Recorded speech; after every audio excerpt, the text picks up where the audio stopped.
সাম্প্রতিক সময়ে বাড়ছে রাজনৈতিক সংঘাত। মানবাধিকার সংগঠন হিউম্যান রাইটস সাপোর্ট সোসাইটির রিপোর্টে মিলেছে এমন তথ্য। বিশেষজ্ঞরা বলছেন মব সন্ত্রাসের কারণে বাড়ছে এমন সহিংসতা। একই সাথে কঠোর আইনের শাসনের মাধ্যমে এসব সংঘাত কমানো যাবে বলে মত বিশেষজ্ঞদের। আরিফিন শাওনের রিপোর্ট। দিন দিন দেশের আইন শৃঙ্খলা ব্যবস্থা ব্যাহত হচ্ছে। তুচ্ছ বিষয় নিয়েও হচ্ছে সংঘাত, সংঘর্ষ। আধিপত্য বিস্তার, রাজনৈতিক প্রতিহিংসা, চাঁদাবাজিকে কেন্দ্র করে গত 6 মাসে 5 শতাধিক রাজনৈতিক সহিংসতার ঘটনা ঘটে। প্রাণহানি হয়েছে 79 জনের, আহত হয়েছেন 4000-এর বেশি মানুষ। এর মধ্যে বিএনপির অন্তর্কন্দলে 302টি ঘটনায় নিহত হয়েছেন 46 জন এবং আহত হয়েছেন কমপক্ষে 2000।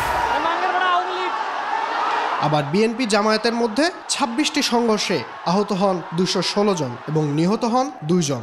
বিএনপি এনসিপির মধ্যে 11টি সংঘর্ষে আহত হন 79 জন। দুর্বল আইন শৃঙ্খলা ব্যবস্থা এসব সংঘাতের কারণ বলছেন বিশেষজ্ঞরা। The main reason for this anarchy সেটা হচ্ছে যে মবকে কন্ট্রোল করতে না পারা, এবং মবকে কন্ট্রোল করতে না পারার কারণেই যে আমাদের দেশে একটার পর একটা জীবনহানি হচ্ছে। পুলিশ বাহিনী যে দুর্বল হয়ে গিয়েছিল, এটাকে তো রিবিল্ড এখন পর্যন্ত আমরা করতে পারিনি। আমরা নড়াচড়া করছি, আস্তে আস্তে চলছি।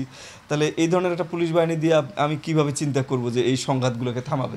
তবে এসব সংঘাত কমানোর জন্য সরকারকে কঠোর হতে পরামর্শ দিয়েছেন বিশ্লেষক এবং মানবাধিকার কর্মীরা।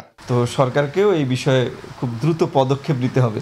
এই কার্যক্রমগুলো যেখানে হচ্ছে সেখানেই আইনগত পদক্ষেপ নিলে এই বিষয়গুলো কমে আসবে।